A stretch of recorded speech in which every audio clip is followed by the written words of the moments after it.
রয়েছে সেখানে আমরা দ্রুত চেষ্টা করার কিন্তু আশ্চর্য প্রগতি নিয়ে আপনারা অনেক হয়তো জানেন না, অনেক হয়তো জানেন। আমি দু একটা কথা শুধু আপনাদের শেয়ার করছি। 2009 সালে এই প্রতিষ্ঠানটা জন্ম হয়েছিল। এটা কোনো ক্লাব নয়, কোনো সংঘ নয়, এটা একটা স্বেচ্ছাসেবী প্রতিষ্ঠান।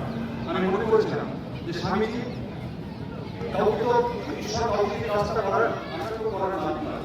ঈশ্বর এই ইচ্ছে না থাকলে কাছে বাধা হবে না। স্বামীজির কৃপাতে এই প্রতিষ্ঠানে জন্ম হয়েছিল এবং আজ পর্যন্ত যা কিছু আমরা করছি আমরা কখনো ভাববো না যে আমরা কেউ কিছু করছি। আপনি আমি কেউ 2000 টাকা, 5000 টাকা, 100 টাকা, 500 টাকা, 50,000 টাকা দিয়ে যা দিয়েছি, আপনারা ভাববেন না কেউ আমরা কোনো সময় তো না মনে করি যে এই টাকাটা আমি দিয়েছি, এই টাকাটা আমরা দেওয়ার জন্য, এই টাকাটা দেই স্বয়ং ঈশ্বর। স্বামীজি আমাদেরকে এই কাজটা করিয়েছে, আমাদেরকে এই কাজটা করাচ্ছে। 2011 সাল থেকে কাজটা শুরু হয়েছে।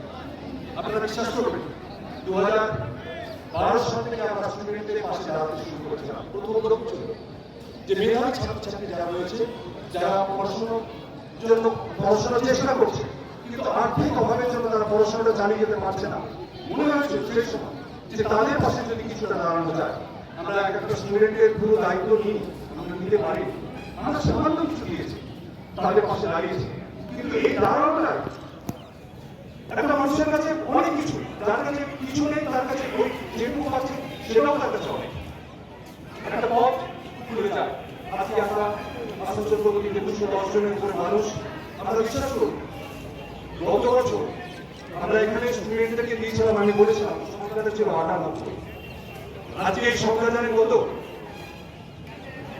130। এই সংখ্যাটা সম্ভব হয়েছে স্বামীজির কৃপাতে। আমার আপনার মতো মানুষ যারা আসানসোল প্রগতির পাশে এসে দাঁড়াচ্ছে তাদের জন্য আজকে 130। আর কিছুদিন পরে সংখ্যা কোথায় চলে যাবে আমরা কেউ জানি না। আমরা পৃথিবীতে কেউ চিরকাল বেঁচে থাকবো, আমি সবাই কিন্তু এই প্রতিষ্ঠানটা আমাদের কিন্তু আগামী দিনে যুগ যুগ ধরে আমাদের কাজ করতে হবে। আমরা শুধু পড়াশোনার পাশাপাশি আমরা গরিব মানুষদেরকে শীতকালে নতুন বস্ত্র দেওয়া, পুজোর সময়, পুজোর আগে আমরা যে বস্ত্র দিই, আমরা পুজোর পরে শীতকালে কোনো একটা গ্রামে যাই, সেই গ্রাম আমাদের ঝাড়খণ্ডে চলে গেছি। 2-3 বছর আমরা ঝাড়খণ্ডের কোনো প্রত্যন্ত গ্রামে পৌঁছে গেছি, সেখানে আমরা কম্বল দিচ্ছি।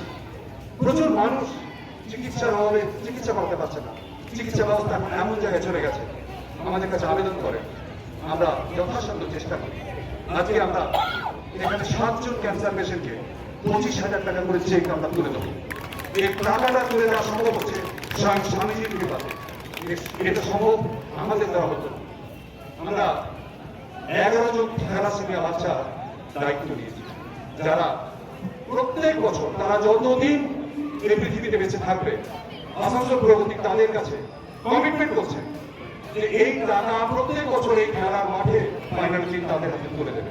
গত বছরে এই মাঠের সংখ্যাটি ছিল 6, আজ সংখ্যাটা 11। এটা সম্ভব স্বামীজির দ্বারা। এটার জন্য আমরা একটা প্রজেক্ট নিয়েছিলাম 3-4 বছর আগে। একটা ভাবনা এসেছে যে এর জন্য তো অর্থ দরকার। আমার আপনার জীবনে, প্রত্যেকের জীবনে একটা বিশেষ দিন থাকে, ধরুন জন্মদিন। আপনার জন্মদিনে যদি মনে করেন যে আসানসোল প্রগতির অ্যাকাউন্টে কেউ 100 টাকা পাঠাবেন, 1000 টাকা পাঠাবেন, 500 টাকা পাঠাবেন, আপনারা পাঠিয়ে দেবেন, ফুল গ্যারান্টি দিচ্ছি যে ওই টাকার 1 পয়সাও থ্যালাসেমিয়া বাচ্চা ছাড়া কেউ ওই টাকাটা পাবে না। ওই টাকা দিয়ে আমরা থ্যালাসেমিয়া বাচ্চাদের চিকিৎসার জন্য আমরা খরচ করব। আমরা 11 জন, আর কিছুদিন হয়তো এটা 50 জন পৌঁছে যাবে। আপনারা সবাই প্রার্থনা করুন যে যত থ্যালাসেমিয়া বাচ্চা আছে সেই থ্যালাসেমিয়া বাচ্চাদের পাশে যাতে আমরা দাঁড়াতে পারি। কিন্তু পাশাপাশি এই থ্যালাসেমিয়া বাচ্চাকে রোধ করা যায় সেটা নিয়ে আলাদা কথাবার্তা হতে পারে। সেটার জন্য থ্যালাসেমিয়া শেষ হয়ে যায়, যাদের হয়ে গেছে তাদের জন্য আমরা দাঁড়াতে পারি। বাকিটা সরকার চিন্তা ভাবনা করবে, আমাদের যদি কিছু করণীয় থাকে আমরা তার করবো। একটা জিনিস শুরু করে রাখি যে হাতে হাত মিলিয়ে আমরা যে কাজটা করছি, আজকে এটাই হচ্ছে স্বামীজির কাজ, এটাই হচ্ছে ঈশ্বরের পুজো।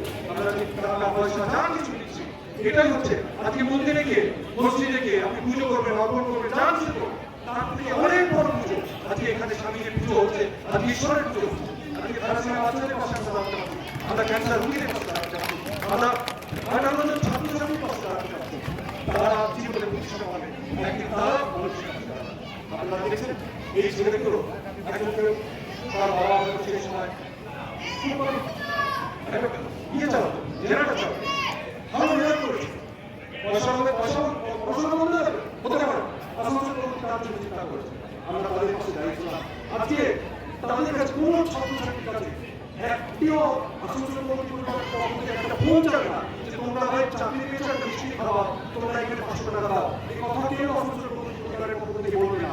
আসানসোল পৌরসভার আমাদের মধ্যে কোনো সময় কাউকে কিছু দেওয়ার জন্য, একটা টাকা দেওয়ার জন্য কাউকে কিছু করা হয়। যে যেটা আপনারা দেন সেটা আপনারা নিজের বিবেক থেকে দেন, ঈশ্বরের পুজো করেন।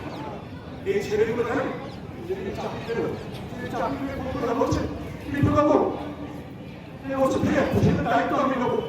ভাবতে পারছেন যে ঈশ্বর কিভাবে মানুষ তৈরি করছে। আসানসোল পৌরসভার মাধ্যমে এই সমস্ত ছেলেরা আগামী দিনে কত কত মানুষের পাশে দাঁড়াবে। আজকে এরা 5 জন, আগামী দিনে 50 জন। ওদের বিশ্বাস করবেন না, 5 জন শুধু নয়, 8 জন স্টুডেন্ট আছে। 3 জন স্টুডেন্ট যারা আজকে ব্যাঙ্গালোরে আছে তারা আসতে পারেনি। আমি একটা অনুরোধ করছি বাবা, তোমরা যারা ছাত্রছাত্রী, তোমাদের জন্য যারা ছোটবেলা থেকে ভাবতাম যে কিভাবে মানুষের পাশে দাঁড়ানো যায়, তোমরা বাবা জীবনে নিজের জন্য যা কিছু করতে পারো, বাবা মাকে দেখো আর নিজের কথা চিন্তা করো না, শুধু মানুষের কথা চিন্তা করো। ঈশ্বর তোমার আছে, ঈশ্বর দেখবে, নিজের কথা কিচ্ছু চিন্তা করতে হবে না। দুনিয়া ঈশ্বরই এক, উনি সব কিছু দেখবেন। আমি সবাইকে আমার বক্তব্য শেষ করি। ধন্যবাদ।